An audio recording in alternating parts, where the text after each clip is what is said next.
Greetings students, I'm Dr. Sadri, your instructor for this course, CPO 3403. And today what I'm going to do is I'm going to talk about, I'm going to give you a brief lecture for Module 5. And as you know, Module 5 focuses on the politics of patrimonial leadership. Okay. This topic is very, relatively speaking, kind of simple because as you notice, for example, when you were doing the reading, the chapter reading, before you get to the articles, the first part of it was basically very much historical, like a story. It's easy to read and digest. Of course, there are some names that you're not used to it because they're Arabic names, okay? But, you know, some of it I'm sure you're familiar with. You know, one of the main names in that chapter is basically the name of the prophet of Islam, Prophet Muhammad. Okay, and then of course they mention a few other names like Ali, his cousin and son-in-law, who's also an important figure in Islam. Then they talk about the four caliphs, you know, Abu Bakr, Umar, Uthman, and of course Ali, and then a number of other individuals that they have played a very significant role in Islamic history. Okay, so let me start in terms of, our very basic, outline by telling you what's the importance of this. In terms of introduction, we can say that patrimonial system is a type of system which is founded on patriotic, type of social structure. In a patriotic social structure, you can look at a family that patriarch would be the father, is that right? So sometimes it's known as father kingdom, okay? A system in which father has a very important or significant role, and that's very important from a social perspective. So sociologists, they study that one. What happens for us as political scientists, as you know, we political scientists focus on some of the same thing that other social scientists they look at, but we wear this pair of glasses which we look at it through the perspective of power. Okay, so when there is a patriotic type of patrimonial society is based on that patriotic type of social structure where the father figure in the family is very important. Patrimonial is a system in which the leadership is conducting the government like it's his family. You see, this is not the way we usually think about it in the West. By the way, I'm not making a value judgment. I'm not suggesting that this is good. I'm not suggesting this is bad. What I'm just trying to tell you is it's just different. Okay? So keep an open mind and, just read it as carefully as you can. And if you have any questions, ask me. So, our basic introduction started, lecture started with that simple introduction I told you. What's the significance of it? Significant of it is that, very frankly, we cannot look at almost any Middle Eastern country without looking at that patrimonial dimension of it, all right? Even the countries in the Middle East that are supposed to be a little bit more on the modern side, they still have it, okay? And that's kind of, I guess the role model for them was the way Prophet Muhammad used to conduct Islamic from the first days of Islamic State in the city of Medina. Okay, then the chapter goes into, let's advance this one and go to the next one. Okay, as you notice that the chapter goes and focuses a whole lot on what they call the politics of Muhammad. Well, I know that Prophet Muhammad in some of the Western literature did not have a positive image for whatever reason. Some people say it was biased, some people say no, they didn't understand him, some people say it was this and that. A lot of factors. I'm not going to make a judgment about those. But here when we look at it from the perspective of political scientists, again, remember, I'm not a professor of religious studies, I'm a professor of political science. So what do you expect me to do? I hope that you don't get offended, is that right? Because I'm going to look at it from perspective of political science and power, all right? Looking at it that way, we can look at, four major aspects of his leadership. The course of compromise, the character of charisma, the politics of personalism, and last but certainly not least, the unity of the community. Starting with compromise, this is usually something that Islam in general and Prophet Muhammad is not known for. But oh my goodness gracious, if you look at the history of his life, you see that he was born as, for all practical purposes, before, he was born before, when his father was already dead. And then his mother, a few years after that, passed away. So he was then passed to his grandfather. And then he died. And then he was finally passed to the house of his great uncle. You see, and that time there was no orphanages or anything.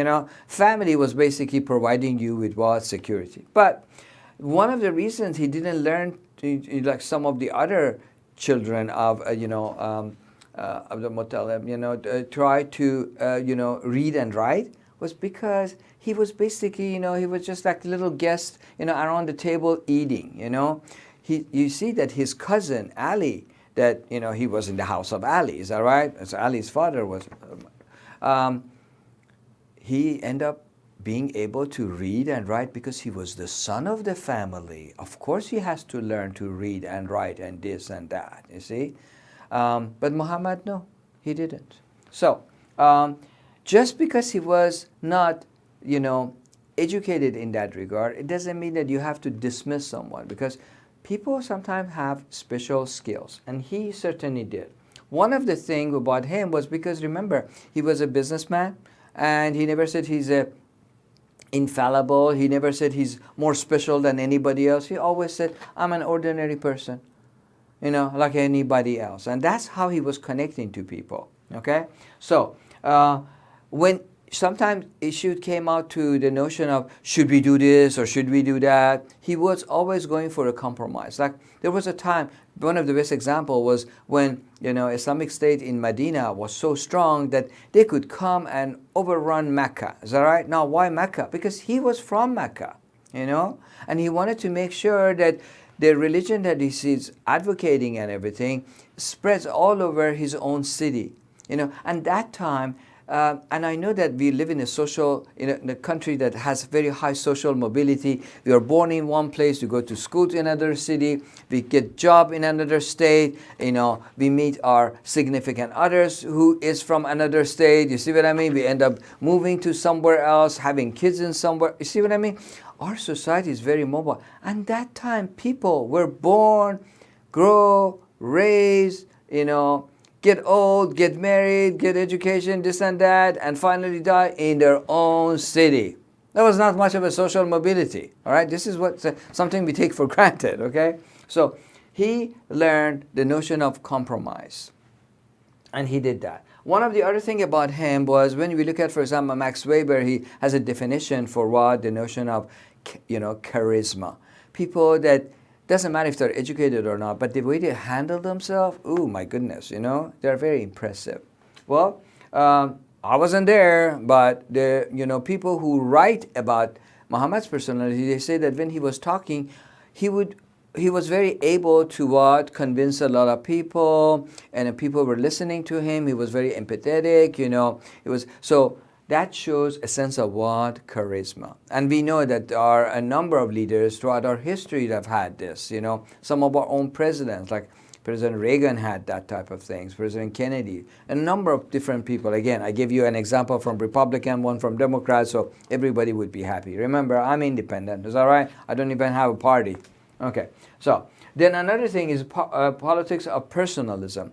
If you remember in the chapter, there is like a graph, circular shape. Is that right? It has Muhammad in the middle, and he has some of his relatives all around, okay? You would see that, for example, one of his uncles, Abu Bakr, is on the top, and then one of his other uncles, Omar, is on another side, and then there are two younger men. One is Ali, his cousin, and became his actually son-in-law as well, and then the other one, Uthman, which is, down on the bottom part of the, that graph. You would see, and what has happened was politics of personalism.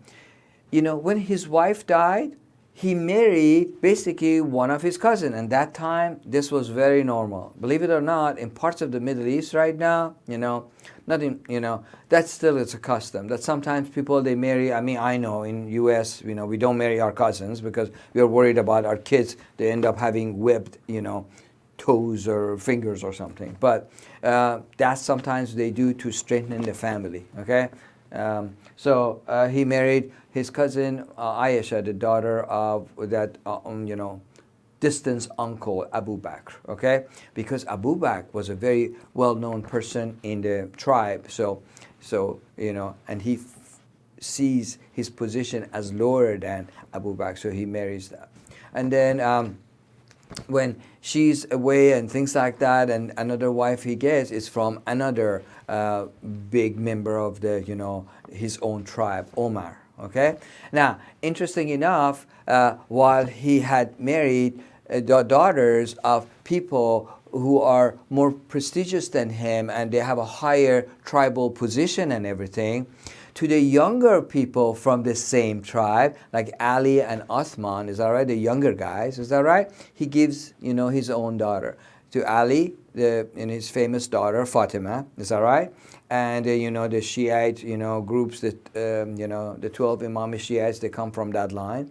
And then to Uthman, first he gives one daughter, and then poor thing, after one of those, deliveries during the, pregnancy and delivery of the child, she dies. So, he already has grandchildren from that relationship between Uthman and his daughter. And then when she dies, he gives him another daughter. So then that way, first of all, this daughter is going to take care of what? That other grandchild, because if it was somebody else, might not be as nice to that grandchild. And then that relationship with that younger person stays. So here we go. That's a part of what? Creating personalism, close family connection with these leadership. And last but not least, creating a unity. The term unity, is that right? It's very important for Islamic community, or what they call ummah, is that right? The community of believers, all right? Very, very important term. All right, having said that one, then let's go on the very last slide. Patterns of patrimonialism in the Middle East. In that regard, we can say patterns of patrimonialism has 6 major aspects, okay? One is personalism, which I just mentioned, that you conduct your, administrative, duties by including somehow the family, So the whole group is like a part of the same family, And that way people, they do not fight with one another. Hopefully they are willing to compromise, because if, let's say, for example, your children, they marry each other, your child and somebody else's child, and that guy is, your, main competitor or rival or something, because you're both grandparents of the same grandchildren, you try to compromise. You try to minimize conflict. I'm not suggesting the conflict completely goes away, because remember, in Module 0, we mentioned conflict is very natural to any human relationship. Okay? But you just manage it a little bit better. Notice I don't say solving it, is that right? But managing it. Next one is the notion of proximity. In the Middle East, the closer you are to the leader, the more influence you have. Sometimes, for example, people like the gardener, okay, and some servants here and there, they had a lot of influence on the king. Why? Because they see the king all the time, okay? Or the cook. So the king, for example, the cook brings the food or something, and the king likes it and says, "Oh, what a delicious food." They say, "Oh, yes, king, it's very delicious, but I noticed that the price of such and such is going up." Guess what? That piece of information gives a lot of ideas to the king, because the king thinks, "Oh my God, okay, the price of bread is going up. That's a part of the major standard or staple, food of my people. They might start standing up, and rebelling against me." You see, so those type of information is very, very important. Then informality. I experience that one every time I travel to the Middle East, because as you know, I'm an area study person. So an area study person doesn't just isolate himself in a library research room and then just master the literature.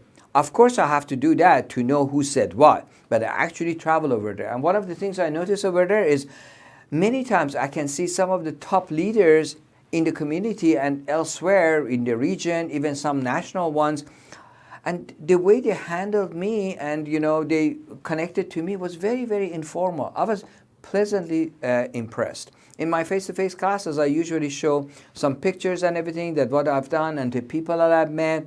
Here with the limited thing that we have, you have to just take my word for it. I'm going to try to, see if the technical services that can do that, put some of those pictures so you see what I'm talking about.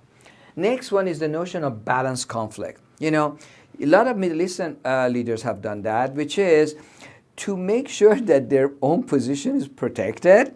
They make sure that, for example, there are people that, they're at the same level and they're same level of ambition, and then they're both reporting to you, but they're in a way kind of having a rivalry. So because they have a rivalry, they will not unite against you, so your position is safe. So that's how you can keep your position safe, by keeping a balanced conflict or rivalry between them.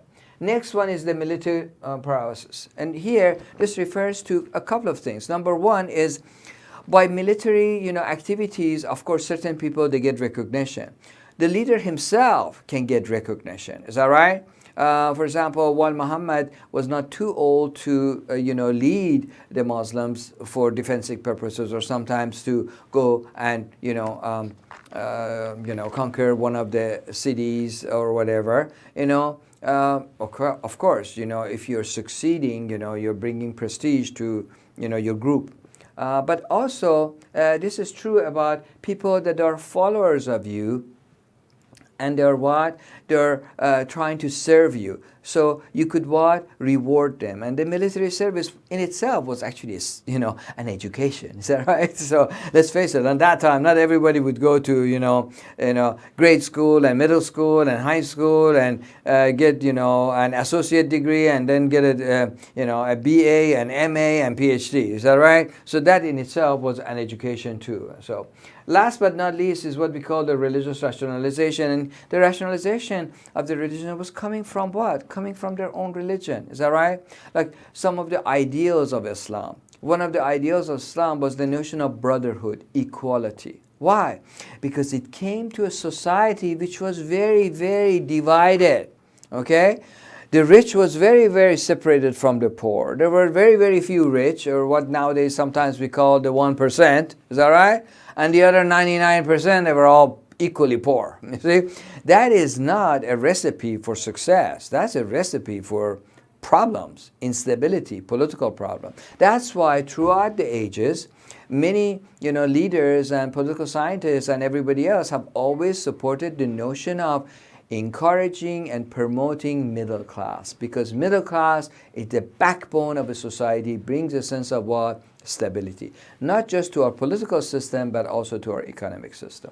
So, having said that, how do we conclude this material and this module? We can say that even in the modern Middle East, even in some of the most sophisticated and more democratic societies like Turkey, Israel, etc., we see that many Middle Eastern leaders, not just the more conservative ones in the Persian Gulf or others, even in the modern Iran or Islamic Republic of Iran, better to say, since the revolution, the notion of a leader which acts like, like a patrimonial one is very much there. Even if they do not use their own, family members within the political structure, they usually use their very, very close friend, people they trust in important position. Why? Because they want to succeed. They don't want the system to stand up against themselves, and they will be out of power. Okay, so we can see that one even in the most democratic one, that they fill their cabinet with what? With individuals, even if they're from different political parties, the ones that they can make a connection with. Is that right? That is true, as I mentioned, even about the more democratic, than others. Is that right? Like Turkey and Israel and Iran has had, election and everything. Of course, it was limited, in terms of, it's not completely open to everyone because, the institution within, they have to approve the candidates. And of course, they're not going to approve everybody. Is that right? So it's not like a completely open system. So it's limited that in every system. But political scientists who study the region, they usually see this one mostly in what?